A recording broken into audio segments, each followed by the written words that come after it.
कदाचित तुम्हाला माहिती नाही आहे पण सांगतो. मी तुमच्या एवढा छोटा होतो तेव्हा इथं यांच्या संस्थेमध्ये 25 वर्षापूर्वी आलो होतो राहायला.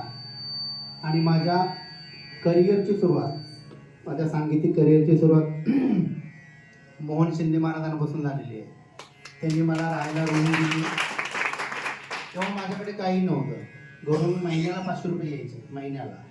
यांच्याकडे मी राहायचो, तिथल्या विद्यार्थ्यांना शिकवायचो आणि पास काढून द्यायचे महाराज मला पुण्याला जायला. विद्यापीठात मी शिकत होतो, MA करायचो तबल्यात.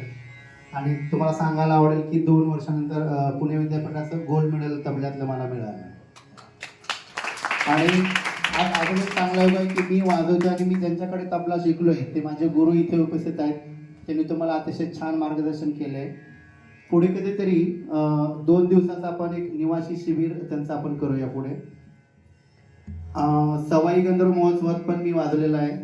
भारतात जेवढे महोत्सव आहेत आणि परदेशात Dubai, Abu Dhabi, Netherland, Spain, Germany, Italy, France, Switzerland, Denmark, Poland आणि लंडनला मी 3 वेळा तबला सोलो वाजवलेला आहे. तर मी अशा परिस्थितीत आलो होतो की माझा एक तबला आणि एक कपड्याची बॅग, मी एवढं घेऊनच इथे या शहरात आलो होतो. पण माऊलीच्या कृपेने आज सर्व काही आज मिळालंय.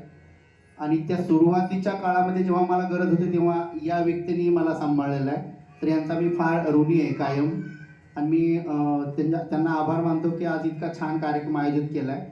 तर थोडा वेळ 3 तालमध्ये काही पेशकार, कायदे, रेले, तुकडे, गती, परण, लग्गी, उठाण असं सादर करण्याचा प्रयत्न करतोय. आणि यांना पखवाज ज्यांनी शिकवलं आहे त्या गुरुजींसाठी एकदा टाळ्या वाजवा आपले सगळे. अतिशय उत्तम पखवाज शिकवला आहे त्यांनी.